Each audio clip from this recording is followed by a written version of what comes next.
ભક્તિ માર્ગમાં જે ભાવમાં મોટો હોય એ જ મોટો છે.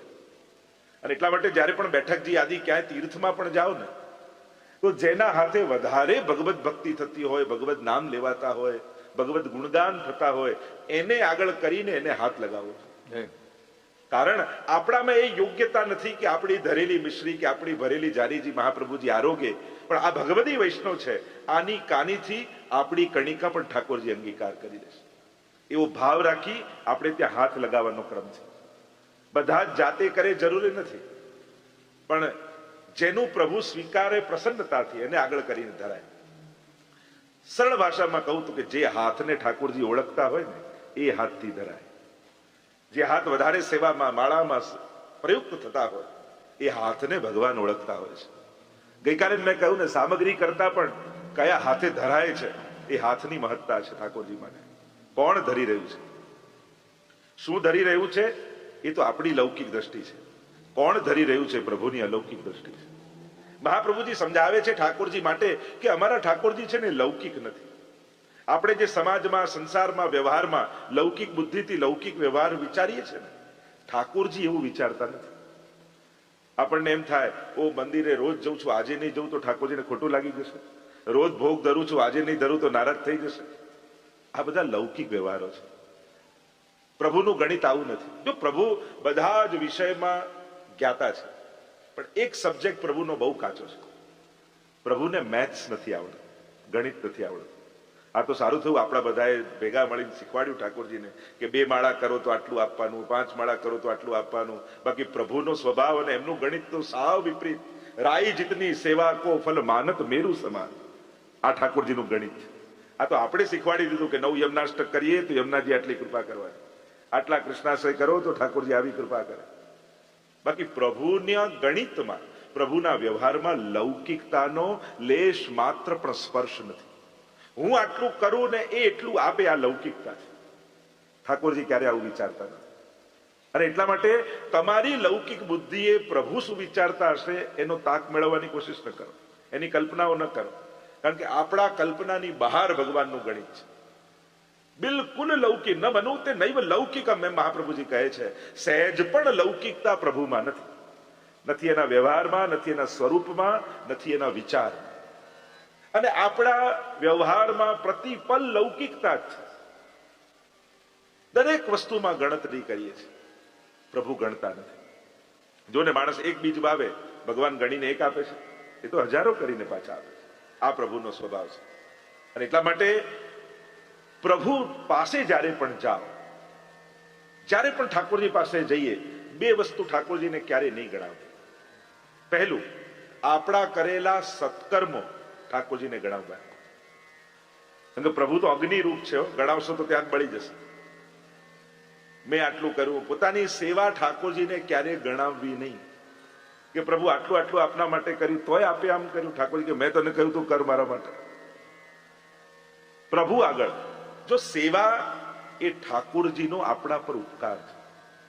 આપણે ઠાકોરજીને ધરીએ છે, એમાં પ્રભુ સ્વીકારે છે ઉપકાર કરીને.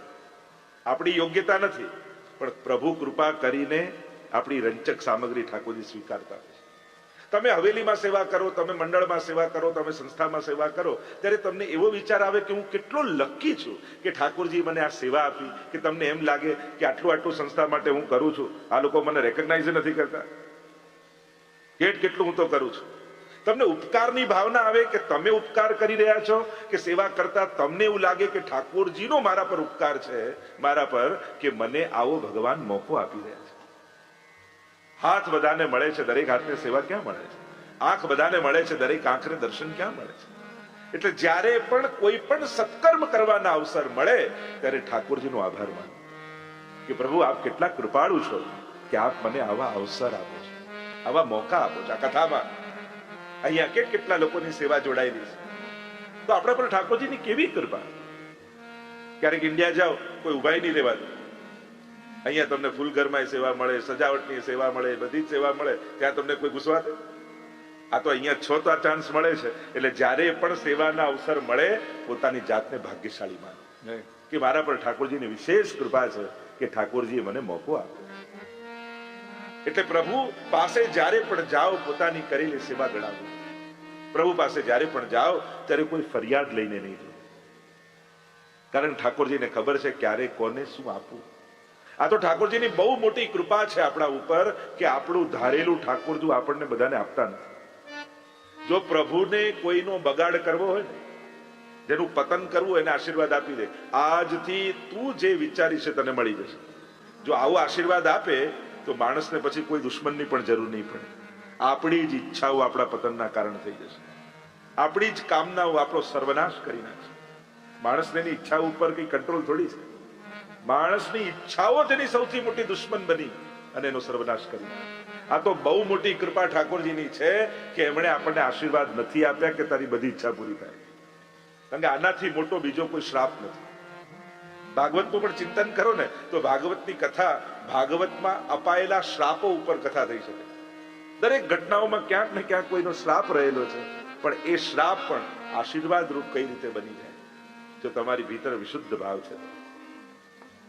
એટલા માટે પ્રભુ જ્યારે જે સમયે જે આપે છે એમાં આપણું કલ્યાણ હોય છે. ગઈકાલે જે ચર્ચા કરી રહ્યા હતા, સુખદેવજીને વંદન કર્યા હતા. કેવા છે સુખદેવજી? સર્વભૂત હૃદયમ મુનિ માનતોસ. કણ કણમાં ઈશ્વરને જોનારા છે.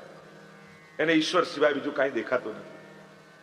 ભેદ તો માણસની બુદ્ધિમાં હોય છે, અને જ્યારે ભેદ સમાપ્ત થઈ જાય ને તો બધે ભગવત્તાના દર્શન થાય છે.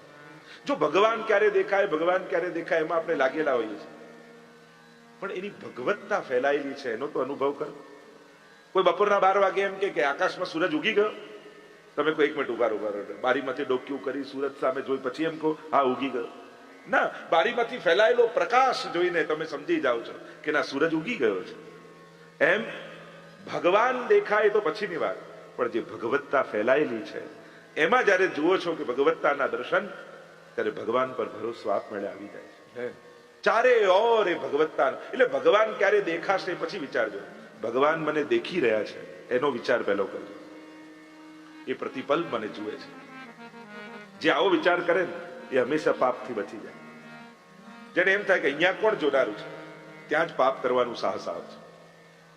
મનનશીલા મુનિ, જે સતત મનન કરે એને મુનિ કહેવાય. સુખદેવજીને મુનિ કહ્યા છે. ઋષિ કોને કહેવાય? ઋષય મંત્ર દ્રષ્ટાર, જે મંત્રોનું ધ્યાનમાં દર્શન કરે એને ઋષિ કહેવાય. દરેકની જુદી જુદી વ્યાખ્યાઓ છે. એવા સુખદેવજીને વંદન કર્યા, નૈમિષારણ્યમાં લઈ ગયા. 88,000 ઋષિઓ ભેગા થયા છે 1000 વર્ષ સુધી ચાલે એવો યજ્ઞ કરવા માટે. સત્રમ સ્વર્ગાય લોકાય સુવર્ગાય, એમ તો ભગવત ધામને ભગવાનને પામવા માટે એમ કહ્યું.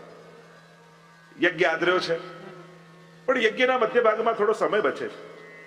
એટલે મનમાં વિચાર આવ્યો કે કઈ લૌકિક ચર્ચા થાય એના કરતા ભગવત કથાનું શ્રવણ કરી. અને આમ વિચાર કરી સુતજીને બોલાવ્યા.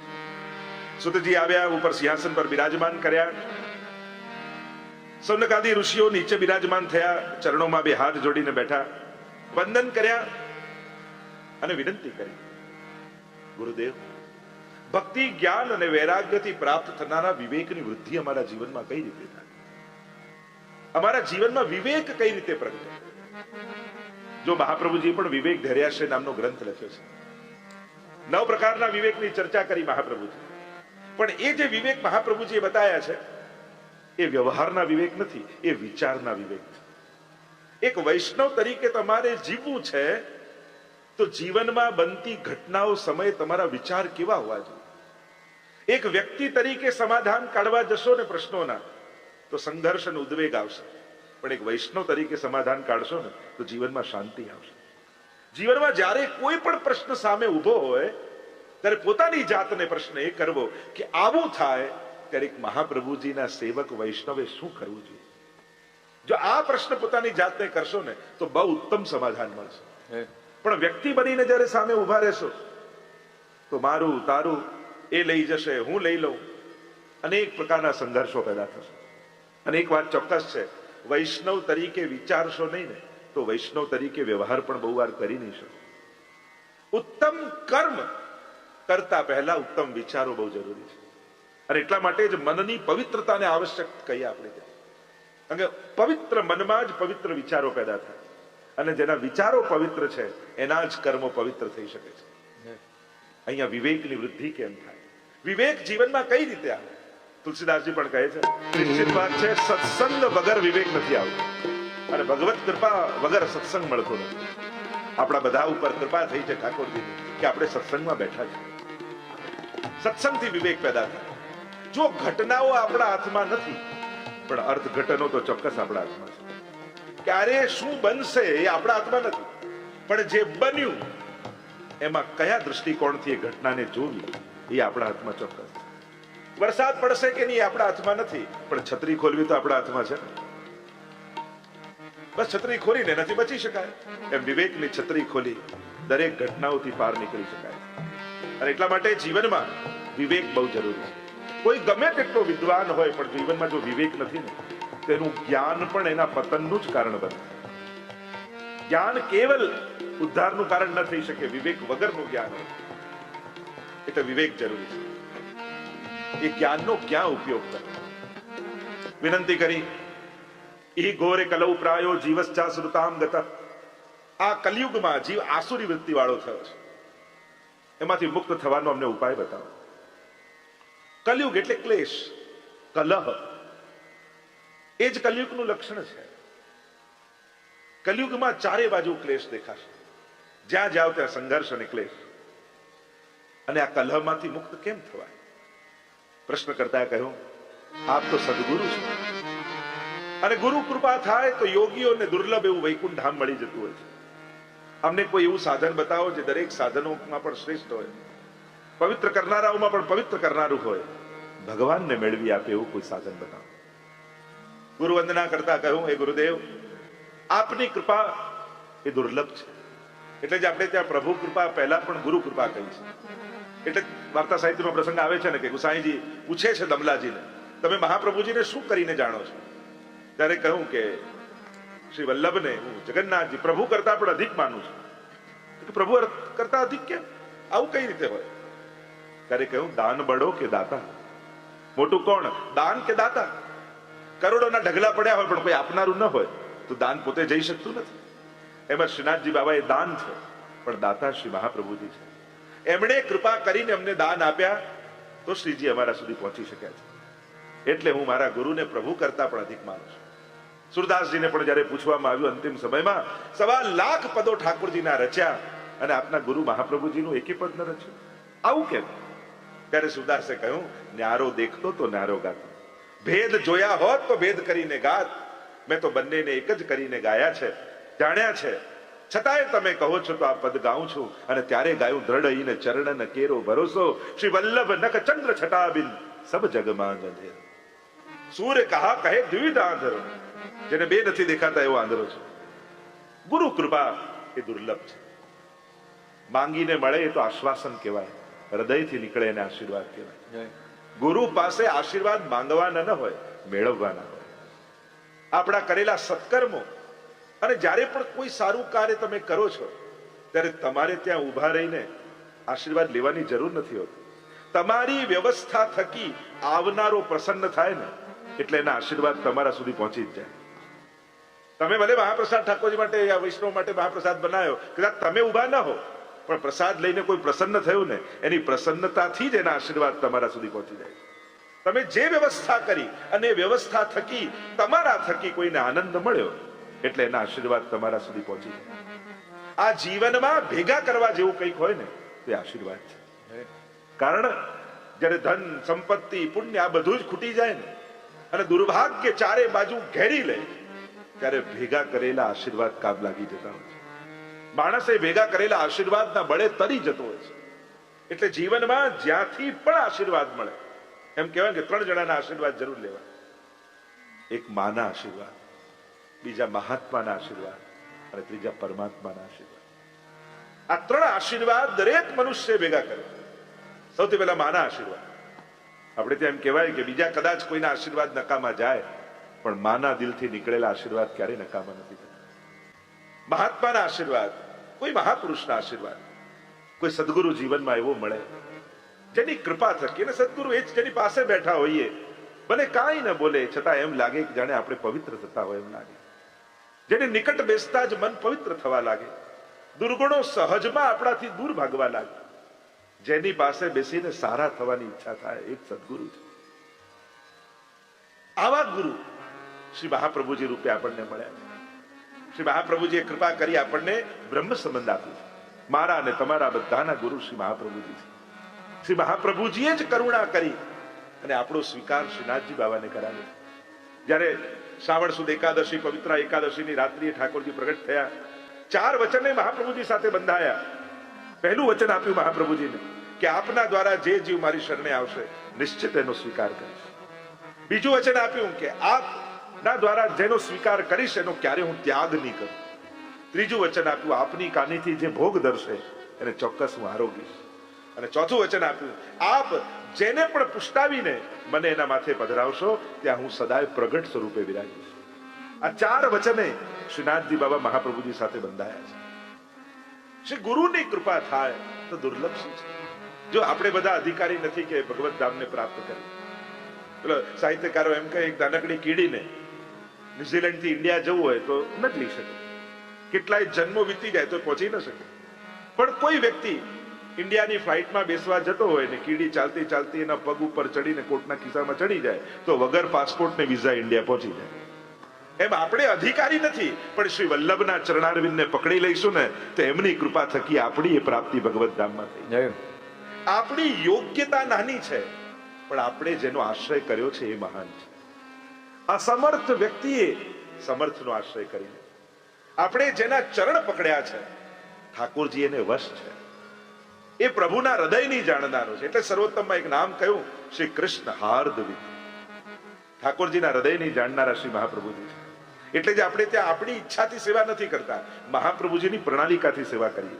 કેમ? ઠાકોરજીને શું ગમે એ આપણે નથી જાણતા. આપણને શું ગમે ને આપણે શું રૂચે છે આપણે તે પ્રમાણે સેવા કરીએ. પણ ઠાકોરજીને શું રૂચે છે એ શ્રી મહાપ્રભુજી જાણે છે.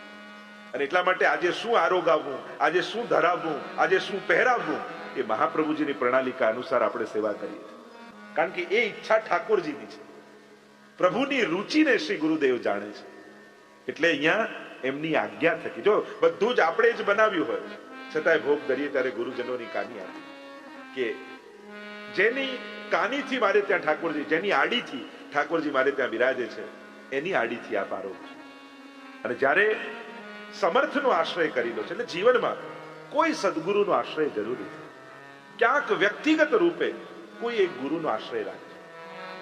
પ્રશ્ન મારો તમને એ જ છે કે જ્યારે જીવનમાં એવો સમય આવશે કે જેમ લાગે કે ચારે બાજુથી ફસાયા, કોઈ ચારે બાજુ સાથ ન દેખાય, કેમ કરીને આ મૂંઝવણમાંથી ને વિપત્તિમાંથી નીકળવું અને નિસ્સહાય પોતાની જાતને જ્યારે અનુભવ કરશો ત્યારે કયું એવું નામ કે જેને પુકારવાથી તમને ભરોસો થાય કે નામ બોલવાથી મારા બધા જ સંકટોથી હું તરી જઈશ.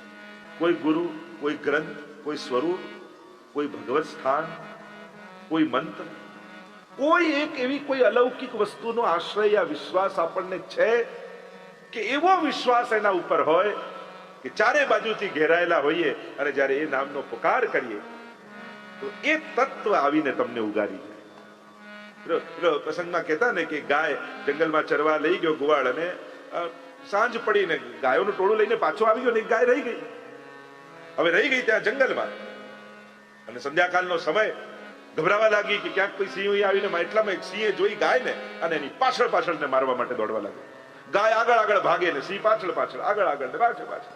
ગભરાઈ ગાય અને એમ થયું કે આજે મને મારી નાખશે. એટલે એક દલદલ હતું, કાદવ હતું ને ખાબોચિયું એનું તળાવ જેવું. ગાય ગભરાઈને કૂદી ગઈ અને સિંહને એવી લાલસા કે આજે એને ખાઈ જવું, અને સિંહને પણ ભાન ન રહ્યું ને પણ કૂદી ગયો અને બંને દલદલમાં ખૂપાયા અને ધીરે ધીરે અંદર ખૂપવા લાગ્યા.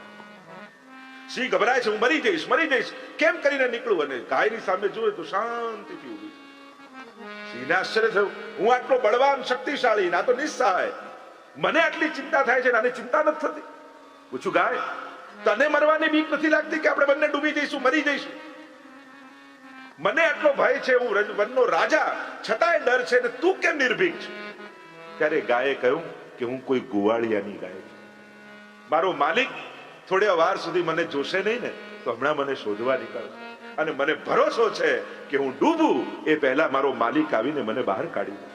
અને એટલા માટે વિશ્વાસ છે કે આ કોઈના ખીટે બંધાઈ છું એટલે નિર્ભીક છું. અને એટલામાં ગોવાળિયાને થયું કે મારી ગાય ગઈ ક્યાં? અને વનમાં ગોતો ગોતો ગોતો ગોતો અહીંયા આવ્યો. જુએ તો ગાય ડૂબી રહી છે, સિંહ ડૂબી રહ્યો છે. ફંદો નાખ્યો, ગાયના શિંગડામાં ફસાયો અને ગાયને કાઢી લીધી અને સિંહ ડૂબી ગયો. મારો પ્રશ્ન એ છે, તમારા જીવનમાં આ ગોવાળિયો કોણ? કયું એવું નામ, કયો એવો મંત્ર, કયો એવો ગ્રંથ, કયો એવો ગુરુ, કયા એવા ભગવદ રૂપ, ક્યાં કોઈ એવી દ્રઢ શ્રદ્ધા ખરી કે જ્યારે એમ લાગે કે નિસ્સહાય થઈ ગયા છીએ અને ત્યારે એ નામનો પુકાર કરીએ અને એવો ભરોસો હોય કે આપણો હાથ પકડીને કાઢી? ક્યાંક શ્રદ્ધા જરૂરી છે અને આંધળી શ્રદ્ધા જરૂરી છે. એટલો બધો વિશ્વાસ રાખો, કારણ કે તમારી શ્રદ્ધા ભલે આંધળી હોય, તમારો ભગવાન આંધળો નથી. એ તો તમને જુએ જ છે. તમે ભલે આંખ બંધ કરીને દોડો, પણ એ તો આંખ ખોલીને તમને જોઈ રહ્યો છે. ક્યાંક એવી દ્રઢ શ્રદ્ધા રાખજો, કારણ કેવલ માણસનું સામર્થ્ય કાયમ કામ નથી લાગતું. અને જ્યારે સામર્થ્યની સીમા આવી જાય ને, ત્યાંથી એની વિશ્વાસ અને શ્રદ્ધા આગળ વધતી હોય છે. ત્યાંથી વિશ્વાસની સીમા આવી જતી હોય છે. વિશ્વાસ કામ કરતો હોય છે, શ્રદ્ધા કામ કરતી હોય છે. એટલે જીવનમાં શ્રદ્ધાવાન બનજો. ગીતાજીમાં એટલે ભગવાને કહ્યું ને, શ્રદ્ધાવાન લભતે જ્ઞાન. આ જ્ઞાનને કોણ પામે છે? તો કે જે શ્રદ્ધાવાન છે. ગુરુ વંદના કરી છે. આગળ જ્યારે આટલા પ્રશ્ન કર્યા ત્યારે સુતજી કહેવા લાગ્યા કે શૌનકજી, તમારા પ્રશ્નો અનેક છે પણ બધાનો ઉત્તર એક જ છે. આ ઉત્તર આપતા સુતજી બોલ્યા, શૌનકજી, કાળ રૂપી વ્યાલ, વ્યાલ એટલે સર્પ, અને આ કાળ રૂપી વ્યાલ જ્યારે બધાનો ગ્રાસ કરી રહ્યો છે, આપણે બધા જ કાળના મુખમાં છીએ. આપણને ભલે ખ્યાલ નથી આવતો, પણ 25 વર્ષ પહેલા તમે જેવા હતા આજે છો. આજે એવી શક્તિ છે, અને કદાચ આટલી ક્ષીણ થઈ તો 25 વર્ષ પછી આવું જ રહેશે. જો માણસને 3 વસ્તુ પર બહુ જ મોહ અને એટલો બધો વિશ્વાસ હોય છે કે એને બળે એ માણસ પોતાને સામર્થ્યવાન માનતો હોય છે. પહેલું, શરીર. મને કંઈ ન થાય, શરીર પર એને બહુ જ પેલું હોય. પણ શરીર આજે છે એવું કાલે રહેવાનું ના. આ તો કાલના મુખમાં ગ્રાસ થઈ જ રહ્યું છે. આ કાળ છે. અને એટલે જ આપણે કહીએ ને, ઘડિયાળમાં કાંટા હોય, ફૂલના. એટલે જ પૂછીએ ને કેટલા વાગ્યા, એટલે આ કાંટા જ વાગે અને બધાને વાગે. આ કાળના કાંટા દરેકને વાગતા હોય છે. 1, 2, 3, 4, 5. હવે 5 સેકન્ડ છે, ગમે તેટલા રૂપિયા આપો પાછી આવી શકે? સંભવ છે? સમય ગુમાવવો એ સૌથી મોટું નુકસાન છે. સંપત્તિ પાછી આવી જાય, સમય પાછો નથી આવતો. આ કાલરૂપી વ્યાલ બધાને ગ્રાસ કરી રહ્યો છે. અને એટલા માટે શરીર ઉપર બળ હોય, સંપત્તિ ઉપર માણસને બહુ. પણ તમને ભરોસો ખરો કે આજે જે સંપત્તિ છે એ કાયમ રહેવાની? કોઈ જાણી શકતો નથી. ક્યારે નોટબંધી થઈ જાય કયા દેશમાં કઈ ખબર ના પડે. અને ત્રીજું, સંબંધીઓ. આપણે તો બહુ મોટું સર્કલ, ઘણા બહુ ફાંકામાં ફરતા હતા ને, એને જ કોરોનામાં બધાને મેસેજ કરવા પડ્યા કે કોઈ આવતા નહીં, હું પોઝિટિવ છું. આપણે જ ના પાડવી પડે, કોઈ આવતા નહીં. આજે જેવા સંબંધો છે એવા કાલે બધા જોડે આવા જ રહેશે? કોઈ ભરોસો નથી. અકાલના વ્યાલ બધાને ગ્રાસ કરી રહ્યો છે. અને એવાથી મુક્ત થવા માટે એને વ્યાલ સર્પ કહ્યો. કારણ કે હાથી આવે તો ખબર પડે, ઘોડો આવે તો ખબર પડે, ગાય આવે તો ખબર પડે, પણ સાપ ક્યારે ઘરમાં ઘૂસી જાય કોઈને ખબર ન પડે. આ કાળ રૂપી વ્યાલ સર્પ ક્યારે આપણા ઘરમાં ઘૂસી જાય ખબર ન પડે. અને એનાથી મુક્ત કરવા માટે સુખદેવજી આ ભાગવત શાસ્ત્ર કર્યું છે, એમ સુખજી કહે. અને આનાથી ઉત્તમ મનને પવિત્ર કરવાનું બીજું કોઈ સાધન નથી. એમ સુતજી કહેતા કહે છે કે મનને પરમ પવિત્ર સ્માત પરમ કિંચી મન શુદ્ધઈ ન વિદ્યતે. મનને પવિત્ર કરવાનું આનાથી શ્રેષ્ઠ કોઈ સાધન નથી. કારણ કે શરીરને સુંદર કરવાના અનેક ઉપાયો આપણી પાસે છે, પણ મનને સુંદર બનાવવા માટે એક જ છે ભાગવત કથા. ભાગવતમાં આવવાથી શું થશે? તમારું મન પવિત્ર થશે. ઘણી વાર લોકો એમ કહેતા આ કથાની શું જરૂર, મંદિરોની શું જરૂર, હોસ્પિટલ બાંધવા જોઈએ, આ બાંધવું જોઈએ. અરે, સમાજ સ્વસ્થ થાય એ કેવલ શરીરથી જ સ્વસ્થ રહે પૂરતું નથી. કારણ કે કેવલ શરીરથી સ્વસ્થ થયું પણ મન બગડેલું રહ્યું ને, તે સ્વસ્થ વ્યક્તિઓ જ સમાજનો સર્વનાશ કરી નાખશે. અને એટલા માટે મન પવિત્ર રહે, સ્વસ્થ રહે, એના માટે પણ સત્સંગ અને મંદિરોની જરૂર છે. આજે તમે કલાક કોર્ટમાં જઈને બેસો, તમે કલાક હોસ્પિટલમાં જઈને બેસો, કલાક તમે પોલીસ સ્ટેશને જઈને બેસો અને કલાક મંદિરે જઈને બેસો. કોર્ટમાં જઈને બેસતો ને એમ લાગશે આખી દુનિયા લડી જ રહી છે. હોસ્પિટલમાં જઈને બેસો એમ લાગશે કે બધા બીમાર જ છે. પણ કલાક મંદિરે બેસશો ને તો એમ લાગશે કે કોઈ હોય ન હોય મારો ઠાકુરજી મારી સાથે છે. એક ભરોસો ને વિશ્વાસ આવશે. આજે ઘરેથી નીકળો ચારે બાજુ મન બગડે એવું જ છે. મન પવિત્ર થાય એવી જગ્યા ક્યાં? આ ધર્મ સ્થાનો અને કથા જ મનને પવિત્ર કરી શકે છે. કારણ કે જો આ બધા સ્થાનો આપણે બીમાર માટેનો વિચાર કરીએ છીએ પણ સ્વસ્થ વ્યક્તિ સ્વસ્થ બનેલો રહે એનો વિચાર નથી કરતા. લોકો મંદિરો બંધાય તો પ્રશ્ન કરે, પણ કોઈ સ્પોર્ટ્સનું કોમ્પ્લેક્સ બને કે કોઈ હોટલ બને કે કોઈ, એમાં કોઈ પ્રશ્ન નથી કરતો. કોઈ સ્પોર્ટ્સનું મોટું ગ્રાઉન્ડ બને, કોઈ પ્રશ્ન કર્યો ગવર્મેન્ટની કે આટલા લોકો ઘર વગરના રહે છે, એના કરતા ગરીબોના ઘર બાંધો ને આટલું મોટું સ્પોર્ટ્સ કોમ્પ્લેક્સ બાંધવાની શું જરૂર છે? પણ લોકો સમજે છે કે સ્વસ્થ વ્યક્તિ સ્વસ્થ બનેલા રહે એના માટે સ્પોર્ટ્સની જરૂર છે. એમ સ્વસ્થ વ્યક્તિ સારા વિચાર વાળો રહે એના માટે મંદિરોની પણ જરૂર છે. અને તો જ સમાજ સાચા અર્થમાં સ્વસ્થતાને પ્રાપ્ત કરશે.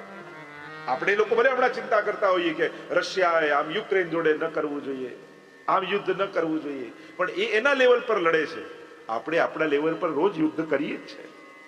મૂળ વાત તો એક સ્ટેજની જ છે ને, પદની જ છે ને. લડવાની વૃત્તિ માણસની છે. તમને જેટલું સામર્થ્ય મળશે એ સામર્થ્ય પ્રમાણે લડશો, જે જગ્યા મળશે એના પર લડશો.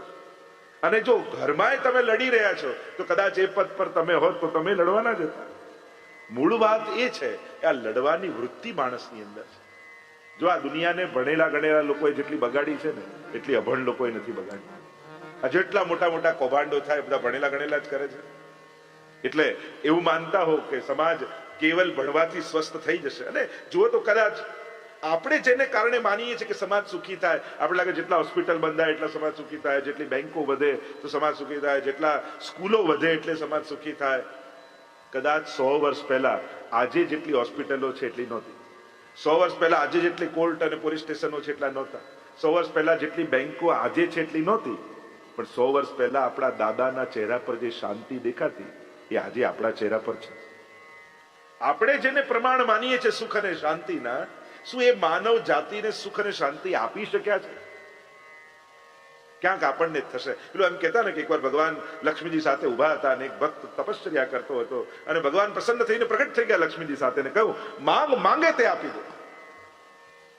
લક્ષ્મીજી હાથ દબાયો કે ભાઈ આ ન્યુઝીલેન્ડ નો છે, આને પૂછાય? અરે તમે ચિંતા ન કરશો. અરે પ્રભુ આવું ન કહેવાય, આને બધું લઈ જશે ને આપણી સામે જોશે નહીં. પ્રભુ કે ચિંતા ન કરો. અને પેલા તું માંગે તે આપું એમ ભગવાને કહ્યું ને પેલા તો ખિસ્સામાંથી લાંબુ લિસ્ટ કાઢ્યું અને એક મોટો થેલો લીધો ને ભગવાને બધું જ ભરી દીધું અને પેલો લઈને ચાલવા લાગ્યો ને પાછળ વળીને જોતોય નથી. અને ત્યારે લક્ષ્મીજી કહ્યું મેં આપને કહ્યું હતું ને આપ જો આને બધું આપશો તો આપની સામે જોશે નહીં. ભગવાન કે ચિંતા ન કરો, મેં બધા જ સાધનો એને આપ્યા છે પણ શાંતિ મારી પાસે રાખી લીધી છે. એક દિવસે ગોતતો ગોતતો મારા ચરણો પાસે આવી જ જવાનો છે. કારણ કે કેવલ સાધનોથી એને સુખ નહીં મળે. જ્યાં સુધી જીવનમાં શાંતિ નહીં પ્રગટે ત્યાં સુધી આ સાધનો પણ એને સુખ નથી આપી શકવા. તમેવ શરણમ ગચ્છ સર્વ ભાવેન ભારત તત્प्रसादात पराम शांति. गीताजी में भगवान ने कहा मेरे शरण में आकर क्या प्राप्त करोगे? तो कि शांति. મનને પવિત્ર કરવાનો આનાથી ઉત્તમ બીજો કોઈ ઉપાય નથી. રોજ 5 મિનિટ પણ એવું કંઈક વાંચો, એવું કંઈક જુઓ કે એવું કંઈક સાંભળો જેનાથી મન પવિત્ર થાય.